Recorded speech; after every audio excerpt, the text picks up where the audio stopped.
बिस्मिल्लाहिर्रहमानिर्रहीम। अस्सलामुअलैकुम। पाकिस्तान का कौन सा शहर जहां आज भी कंवारी लड़की का शादी से पहले कंवारापन चेक किया जाता है, पर कैसे शर्मनाक काम जानकर आप तड़प जाएंगे। मेरी बड़ी बहन की शादी के जैसे जैसे दिन करीब आ रहे थे, इसके चेहरे का रंग उड़ता ही जा रहा था। वो अक्सर खोई खोई नजर आती और इसकी ऐसी हालत इस वक्त हुई थी जब हमारे घर सरदारनी मुलाकात करने के लिए आई थी। न जाने तन्हाई में इनसे क्या बात कही थी कि इसके जाने के बाद ही बाजी की हालत ऐसी हो गई थी।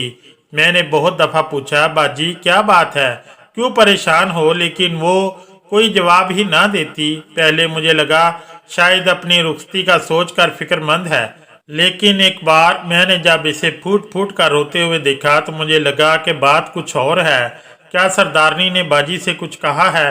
वैसे भी सरदारनी की मुस्कुराहट मुझे बहुत पुरस्कार मालूम होती थी, लेकिन मेरे लाख पूछने पर भी बाजी ने कुछ नहीं बताया।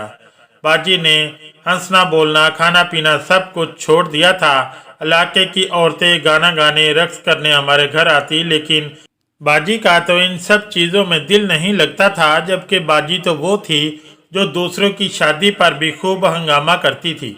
बाजी की हालत देख देख कर मैं बहुत परेशान रहने लगी थी और अम्मा से कई दफ़ा मैंने बाजी के बारे में बात की, लेकिन अम्मा मुझे झिड़क कर कहती कि बड़ों के मामले में ना पड़ा करो, शादी ब्याह के मामलात से दूर रहो, तुम अभी बच्ची हो। जब तुम्हारा वक्त आएगा तो तुम्हें खुद ही हर बात का पता चल जाएगा। अम्मा की ये बात सुनकर मैं हैरान रह जाती। फिर एक रात अम्मा ने बाजी से कहा, तैयार हो जा, आज हमें जाना है। अम्मा की बात सुनकर मैं हैरान हुई कि रात के 10 बज रहे थे और हमारे इलाके में औरतें मगरिब के बाद बाहर नहीं निकलती थी। फिर अम्मा कहाँ जाने की बात कर रही थी। अगर बड़े सरदार को पता चलता तो बहुत कड़ी सजा दी जाती।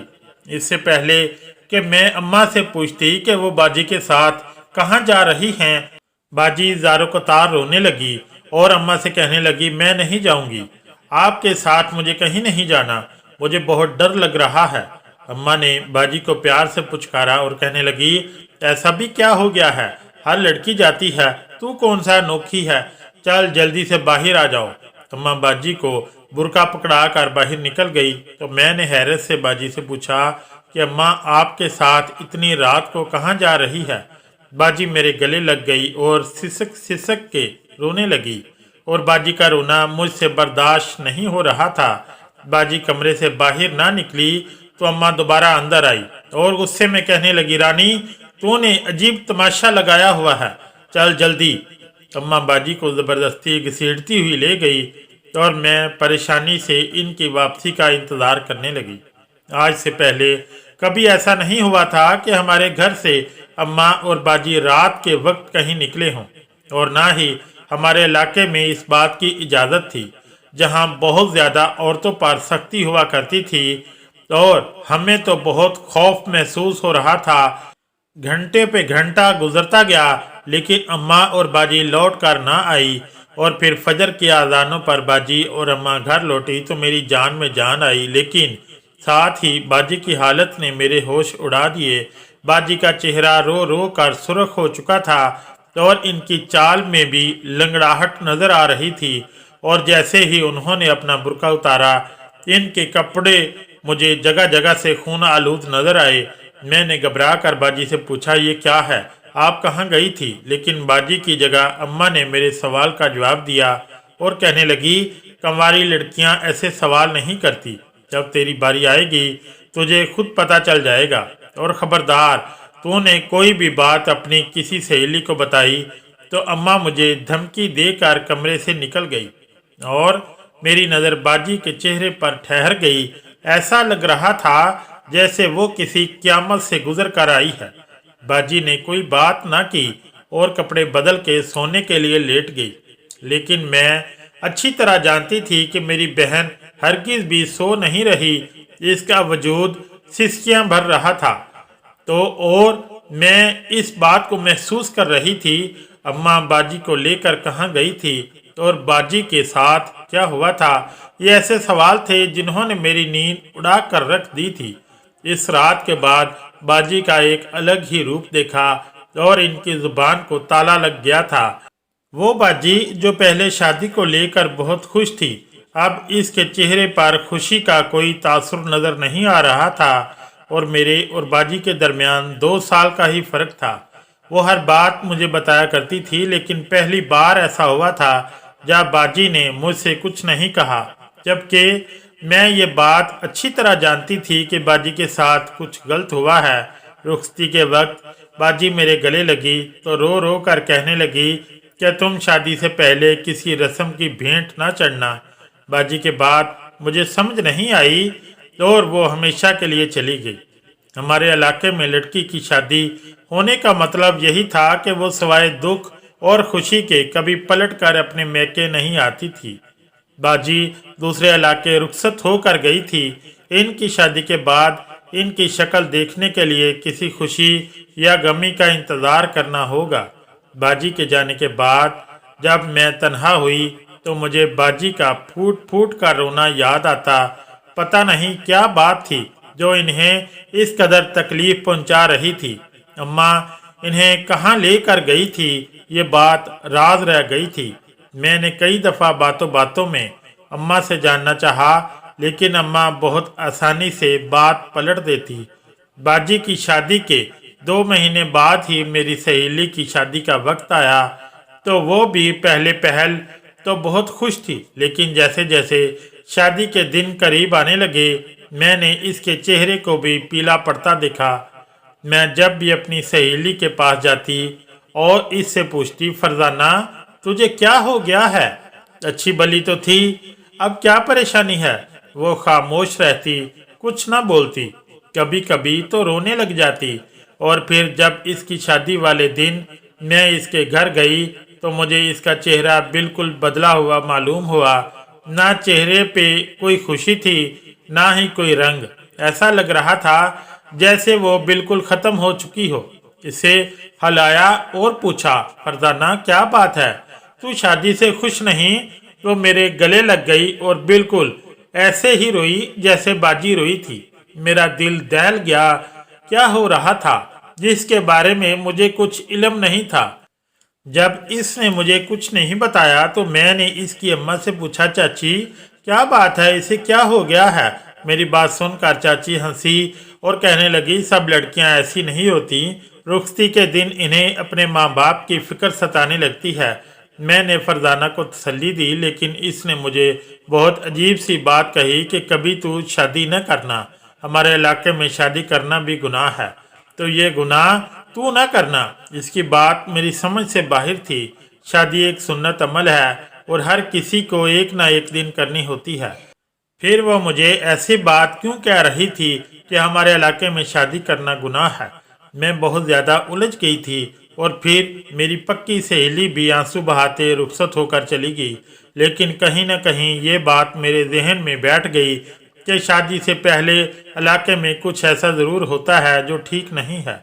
मुझे अपनी बहन की बहुत याद सताती थी और फिर एक दिन मेरे लिए बाजी के इलाके से एक रिश्ता आया और अब्बा को लड़का बहुत पसंद आ गया। कहने लगे कि तुम्हारे ताया ने भी बहुत तारीफ की है, बस अपनी अफशा की शादी यहीं होगी। मेरी शादी की तैयारियां शुरू हो गईं और मैं खुश होने के बजाय बाजी और फरजाना को याद करने लगी। कुछ तो ऐसा था जिसकी पर्देदारी थी और बहुत जल्द वो बात मुझ पर भी खुलने वाली थी। अम्मा ने अकेली सारी तैयारियां कर ली थी। आस पड़ोस की औरतें मिलने आती तो मुझे छेड़ती या फिर बहुत अजीब सवाल पूछती, अफशा बता तू पाक दामन तो है, माँ बाप की नाक तो नहीं कटवाएगी। इनकी ये बातें मुझे बहुत अजीब लगती थी। हर किसी को अच्छी तरह मालूम था कि हमारे इलाके की लड़कियों को घर से बाहर कदम रखने की भी इजाज़त नहीं, तो फिर ये कैसा सवाल था। और फिर मेरी शादी से एक हफ्ता पहले हमारे इलाके की सरदारनी हमारे घर आई। मुझे अच्छी तरह याद है, इससे पहले भी जब वो बाजी की शादी के वक्त हमारे घर आई थी, तब से बाजी ने आंसू बहाने शुरू कर दिए थे। तब मेरी शादी के वक्त इनका फिर हमारे घर आना मुझे खटक रहा था, वरना सरदारनी तो किसी के घर नहीं जाती थी। वो इलाके की बड़ी थी और इसकी ठाट बाट ही अलग थी। अम्मा ने मुझे इसके पास बिठाया और खुद बावर्ची खाने में चली गई। मैं अदब से इनके कदमों में बैठ गई थी। सरदारनी ने मेरे सर पे हाथ रखा और कहने लगी, बेटी, हर इलाके के बहुत से रस्म व रवाज होते हैं और हम लोगों में भी ये रवाज है कि लड़की को शादी से पहले चेक करवाया जाता है कि कहीं इसके किरदार में कोई झोल तो नहीं। अब तेरी शादी के दिन भी करीब आ रहे हैं, तुझे भी ऐसे ही अमल से गुजरना होगा। यही लोग तो थे जिन्होंने हम पर हद से ज़्यादा सख्तियां आयद कर रखी थी, तो फिर हमारे किरदारों में झोल कैसे आ सकता था। ना ही हमें स्कूल जाने की इजाज़त थी, ना ही बिला ज़रूरत घर से निकलने की, तो फिर किरदार की खराबी मुमकिन ही नहीं थी। फिर वो कैसे अमल की बात कर रही थी, लेकिन मैं चाह कर भी सरदारनी से ये बात न कर सकी। सारे इलाके पर इसका अदब और एहतराम वाजिब था। सरदारनी कहने लगी, बेटी, तुम्हारी माँ एक रात के लिए तुम्हें हमारी हवेली लेकर आएगी। वहीं एक मखसूस तरीके के तहत ये पता चल जाएगा कि तुम कंवारी हो या नहीं। हम ये नहीं चाहते हैं कि किसी भी नापाक लड़की को रुखसत करें और दूसरे इलाके में भी हमारी बदनामी हो। हम सब एक ही ज़ात से हैं और कोई भी बात यहाँ छुपती नहीं है।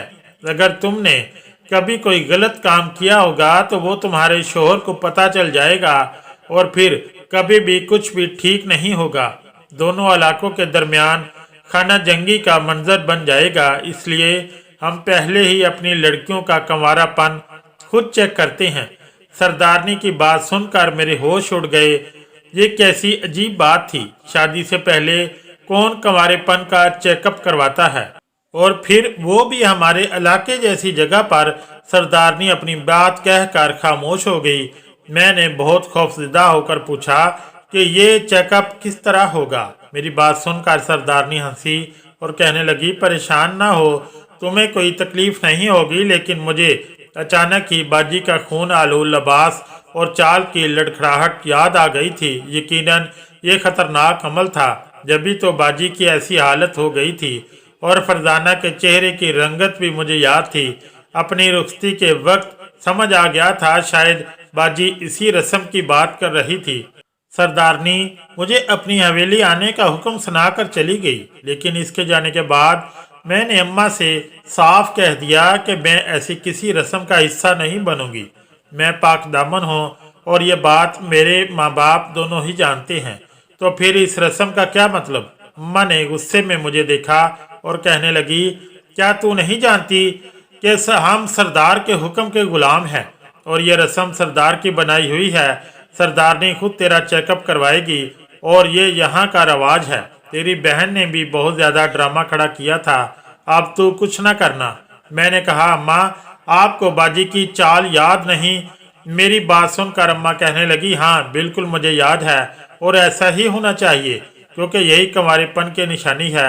अगर इसके किरदार में कोई झोल होता तो वो बिल्कुल ठीक ठाक घर लौट कर आती और फिर इसकी रुखसती भी ना होती।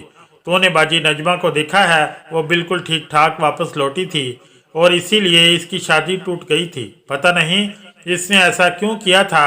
मैं अच्छी तरह जानती थी और मुझे ये भी मालूम था कि सारा इलाका इन्हें बुरा भला कहता है, कोई इन पर थूकना भी पसंद नहीं करता। लेकिन इसके पीछे जो राज था वो मुझे आज पता चला था। लेकिन बाजी नजमा तो बहुत ही नेक और परहेजगार थी, वो कैसे बदकिरदार हो सकती है। ये बात मेरी समझ से बाहर थी। हम बलूचिस्तान के छोटे से इलाके में रहते थे। यहाँ तालीम ना होने के बराबर थी और यहाँ सरदारों के बनाए हुए जाहलाना रस्म व रवाज चलते थे।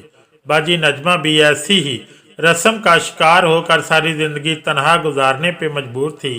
मैंने डर के मारे इनकार में सर हिला दिया और अम्मा से कह दिया कि मैं बाजी नजमा नहीं बनना चाहती। अम्मा ने सर पकड़ लिया और कहने लगी, तो तू बदकिरदार औरत नहीं है, इसीलिए बदकिरदार साबित नहीं होगी। तू क्यों डरती है? मैं तो खुद तेरे किरदार की गवाह हूँ। लेकिन फिर भी मैंने खुद को समझाया कि मैं कैसे ऐसे इंसान से शादी कर सकती थी जिसे शादी से पहले मेरे कंवारेपन का सर्टिफिकेट चाहिए था, जिसे मेरे किरदार पे शादी से पहले भरोसा नहीं था। वो शादी के बाद मेरे साथ क्या सलूक करता और फिर ये चेकअप किस तरह होना था, ये सोचकर मेरे रोंगटे खड़े हो गए थे। क्या सच में बाजी नजमा जैसी नेक औरत बदकिरदार थी? मुझे किसी पल सुकून नहीं आ रहा था और मैं हर पल अंदर ही अंदर घुटती जा रही थी। मैं कमरे में तन्हा रह गई थी और अम्मा तो इतनी संगदिल हो गई थी, इसे मेरे रोने धोने से कोई फर्क ही नहीं पड़ रहा था। वो बस यही कहती कि यहाँ रवाज है और तुझे भी इस तरह से इनको अदा करना होगा। जैसे जैसे शादी के दिन करीब आ रहे थे, मेरे चेहरे का रंग पीला ही पड़ता चला जा रहा था। मैंने खाना पीना तक छोड़ दिया था और मेरी बहन भी लौट कर नहीं आई थी कि वो बारात के साथ शादी के वक्त ही आएगी, और मैं इस बात पर बहुत अफसुर्दा थी। मेरा दुख बांटने वाला कोई नहीं था। शादी से ठीक 2 रात पहले अम्मा मेरे कमरे में आई, कहने लगी, चल अफशां, तेरी बारी आ गई है, बुर्का पहन कर तैयार हो जा, हमें बड़ी हवेली जाना है, सरदारनी तेरा इंतज़ार कर रही है। मैंने अम्मा को साफ इनकार कर दिया कि मुझे नहीं जाना, कि अम्मा तो अपनी बात की पक्की थी। कहने लगी, अगर तू अपने पैरों पर चल कर नहीं जाएगी तो तेरे बाप से कहूँगी तुझे उठाकर हवेली फेंक जाएगा। ना चाहते हुए भी मैं बुर्का पहनकर अम्मा के साथ घर से निकल गई। तब मुझे अपना वजूद बिल्कुल बेमानी महसूस हो रहा था। हमारे इलाके में औरत ज़ात को पहले भी कोई इज्जत हासिल नहीं थी, लेकिन इस चेकअप के बाद तो मुझे लग रहा था कि मैं मिट्टी में मिल जाऊंगी। ऐसा लगता था जैसे औरत होना गुनाह है, इस माशरे में औरत की कोई इज्जत नहीं होती। जैसे तैसे मैं अम्मा के साथ लड़खड़ाती कदम उठाती हवेली पहुंच गई। मुझे देखकर बड़ी सरदारनी मुस्कुराई और अम्मा से कहने लगी, तुम बैठक में बैठ जाओ, मैं तुम्हारी बेटी को लेकर जा रही हूँ। अम्मा सर हिलाकर फर्श पर ही बैठ गई थी और बड़ी मालकन मुझे बाजू से पकड़कर अपने साथ हवेली के कमरे में ले गई। उन्होंने मुझे बिस्तर पर बिठाया और कहने लगी कि यहाँ तुम्हारे कुंवारेपन का चेकअप होगा, लेकिन तुम जितना ज़्यादा शोर मचाओगी तुम्हें इतनी ही ज़्यादा तकलीफ होगी, इसलिए खामोशी से सब कुछ बर्दाश्त करना। और ये चेकअप किस तरह होता है बाहर जाकर किसी और को इस बारे में नहीं बताना, क्योंकि इस तरह तुम्हारी ही इज्जत खराब होगी। कुंवारेपन के चेकअप के लिए कुछ ऐसा करना ही पड़ता है जो दूसरों को बताया नहीं जा सकता। सरदारनी की बात सुनकर मैं मजीद परेशान हो गई थी और फिर इसने मुझे एक लिबास दिया और कहा कि इसे जाकर तब्दील कर लो। मैं इसका हुक्म मानने पर मजबूर थी, इसलिए वो अजीब सा लिबास पहनकर कमरे में आ गई और इसके बाद चेकअप के नाम पर जो कुछ सरदारनी ने मेरे साथ किया, मेरी चीखें आसमान को छूने लगी। लेकिन सरदारनी ने ठीक कहा था, मैं जितना चीखूंगी मुझे इतनी ज़्यादा तकलीफ होगी, इसलिए मैंने अपनी चीखों पर काबू पा लिया था। इस अजियत को मैंने बिल्कुल खामोशी से बर्दाश्त किया था। ये रात मेरी जिंदगी की सबसे भयानक तरीन रात थी और एक एक लम्हा मैंने कांटों पे गुजारा था और ऐसा लगता था जैसे सुबह का सूरज निकलेगा ही नहीं। फिर मैं बेहोश हो गई और जब होश आया तो सुबह की अजानें मेरे कानों में पड़ रही थी। सरदारनी ने मेरा लिबास मुझे पकड़ाया और कहने लगी, मुबारक हो, तुम पाक दामन साबित हुई, कपड़े तब्दील कर लो और खुशी खुशी अपनी माँ के साथ जाओ। 2 दिन बाद तुम्हारी धूमधाम से शादी होगी। मेरे लिए चलना भी दुश्वार था। मैं लंगड़ाती हुई अपनी माँ के पास पहुँची थी। मेरा हाल मेरी बहन जैसा ही था। सरदारनी ने एक लिफाफा मेरे हाथ में रखा, कहा, यह कुछ रकम है जो सरदार ने शादी की तौफीक के तौर पर दी है। तुम्हारी बेटी पाक दामन है, जाओ धूमधाम से इसे रुखसत करो। ये सुनते ही मेरी माँ के चेहरे पे खुशी आ गई। उन्होंने मुझे गले से लगाया और घर ले आई।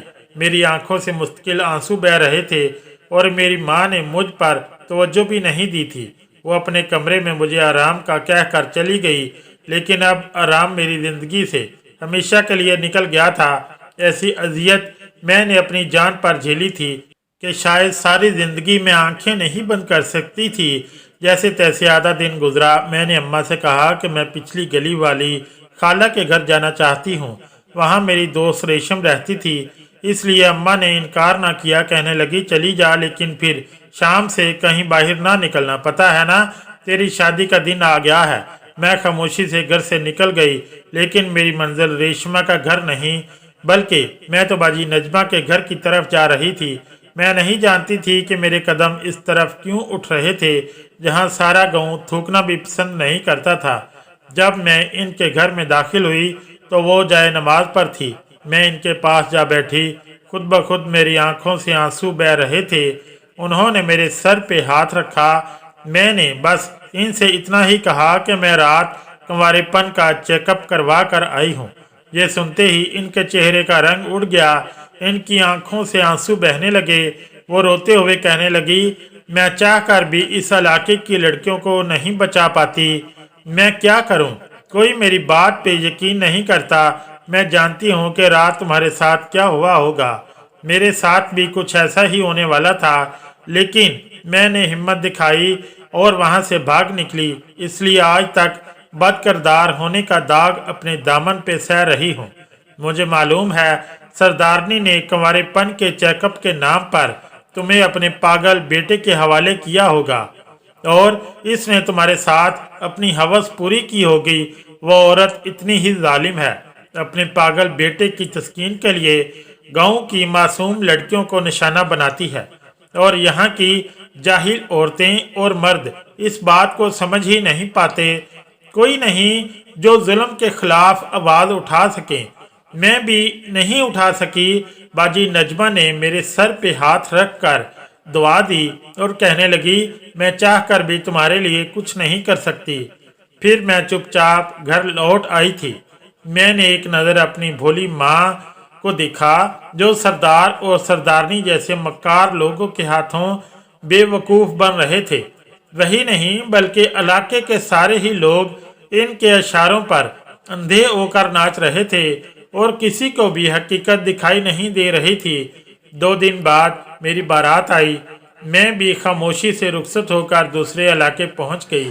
आज मैं हामला हूँ और दिन रात यही दुआ करती हूँ कि खुदारा मेरी गोद में बेटी ना देना, क्योंकि हमारे इलाकों में बेटियों को ना ही कोई हैसियत हासिल है, ना ही इज्जत, ना ही तालीम हासिल करने दी जाती है और ना ही इंसान समझा जाता है। आप लोग हमारे हक में दुआ करें, क्योंकि हमारे लिए आवाज़ उठाना तो शायद इस पूरे मुल्क में किसी के बस में नहीं। तो दोस्तों, ये थी मेरी आज की कहानी। उम्मीद है आपको आज की कहानी पसंद आई होगी। शुक्रिया। अल्लाह हाफिज़।